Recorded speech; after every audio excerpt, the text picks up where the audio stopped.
So gentlemen, we've dealt with the oil side of the equation. We've talked about cleaning up the ringland area. In cleaning up the ringland area, basically we solve almost every issue that we have. Now this area right here is frankly a small issue that causes a major problem.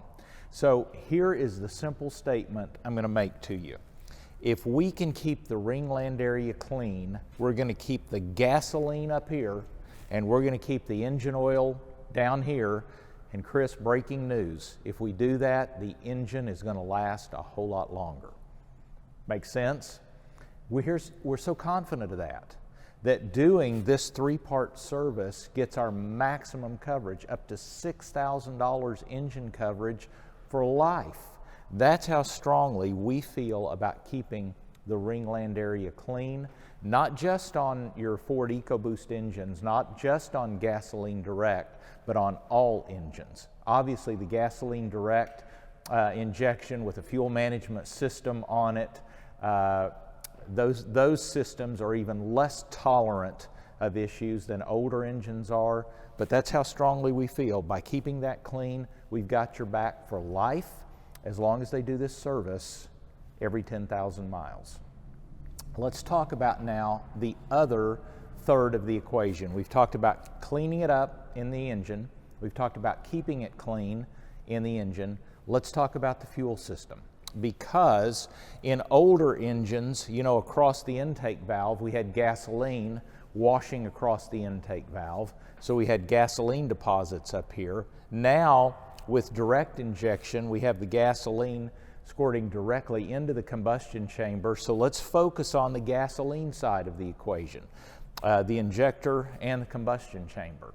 The way that these engines were designed, in the combustion chamber, you're supposed to have three things. You're supposed to have air, fuel, and a spark, right? But actually we have four things. We have air, fuel, a spark, and now what? Oil residue in there. And so the deposits in here are much harder. It causes a little bit of low-speed pre-ignition issues that we didn't have before. It's just an extra level of complexity. Jeremy, have you ever had an occasion where you pulled off an air intake boot and you poured engine oil out of it? Where you got an ounce or two of engine oil? Yeah. Well, of course, why from what we talked about before, but obviously that goes directly into the combustion chamber.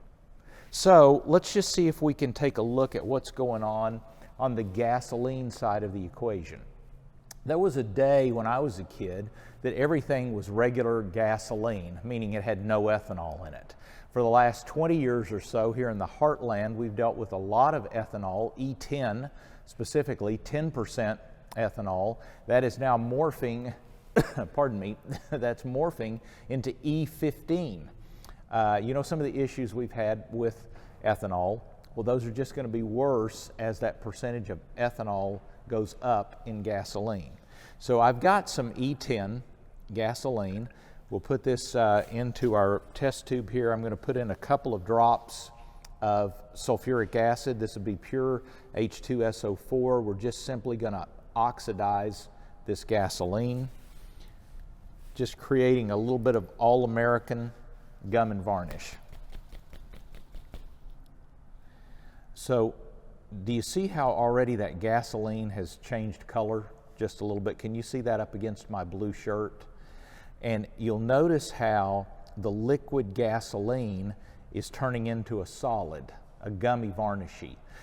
This is the stuff that we saw 30 years ago, like in throttle body injection engines, where this stuff would build up, or on old carbureted engines. This still happens today on gasoline direct injection. You just don't see it unless you were to get into the combustion chamber or saw an injector in half. But that's what happens in there, the deposit buildup.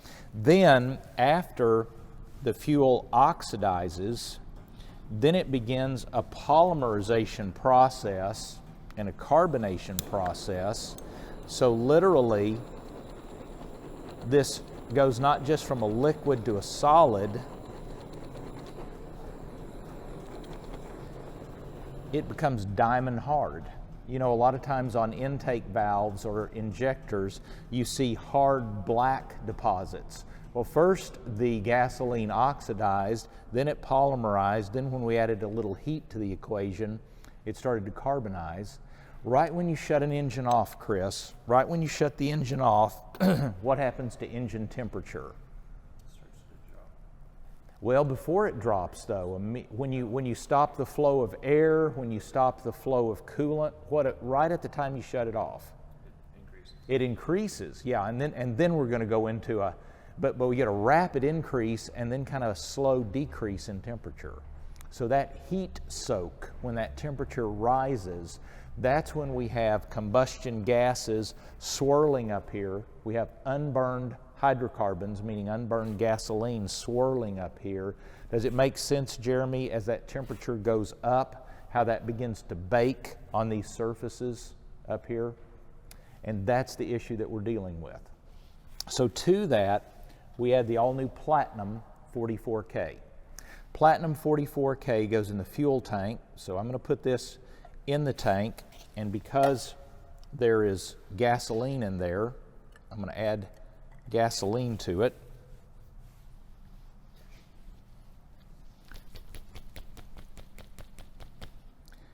And I want to bring something to your attention that might surprise you.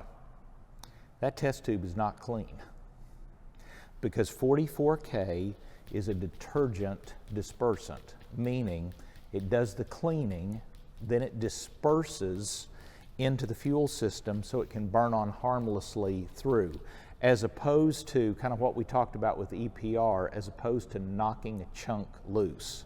So we're beginning this slow clean process, and the reason that I wanted you to see this is because of these three products. The EPR is the miracle feel it right now product. When you clean that ringland area, which is going to be immediate, after y'all do this service and they drive that car out of here, they're going to feel a difference, not because of what the MOA did, and frankly not because of what the 44K did. They're going to feel the difference right now because of cleaning up that ringland area.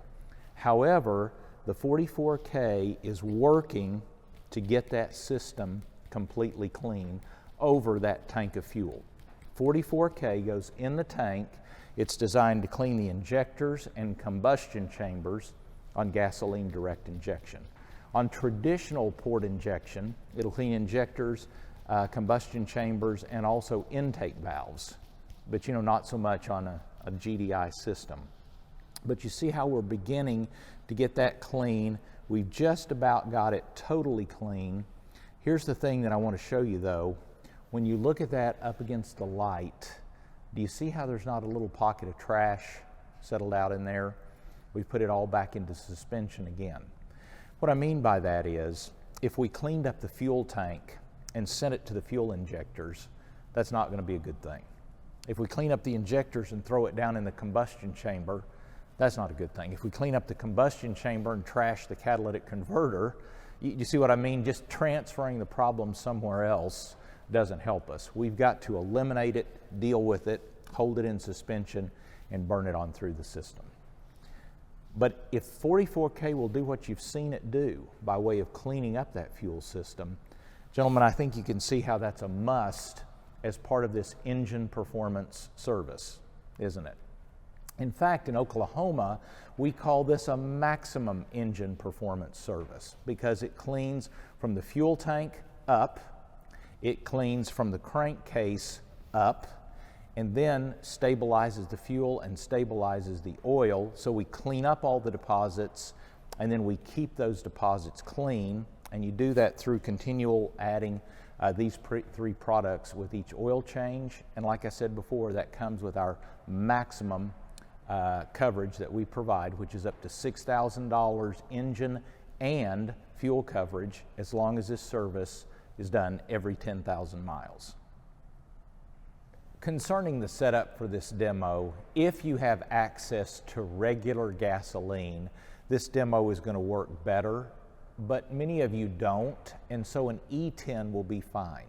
Now again, this relates back to the strength of your H2SO4. And as I might have mentioned earlier, you know, this H2SO4 in a plastic bottle has got a shelf life of about 18 months, 12 to 18 months. You'll notice mine is dark, but it's not black. And so the fresher your sulfuric acid, the better this demo is going to work in ethanol. It's going to be bulletproof on regular gasoline, but if you have an E10 or an E15, you may need to put 3 drops of the sulfuric acid in it. You might need to put 4. And again, the way you do that is you just, after you put those in there, give it a pretty good shaking, and then just slowly roll it where you create the deposits, pour the fuel out, hit it with the torch. When you hit it with the torch, do not make it black. Just get it slightly caramelized. When it starts to turn, take the heat away because it will continue to heat up. You don't want it to get completely black. And as you saw in some of the close-ups, the deposits are totally clean off the side of the test tube. That's what you want. And that'll happen if you don't get it too black.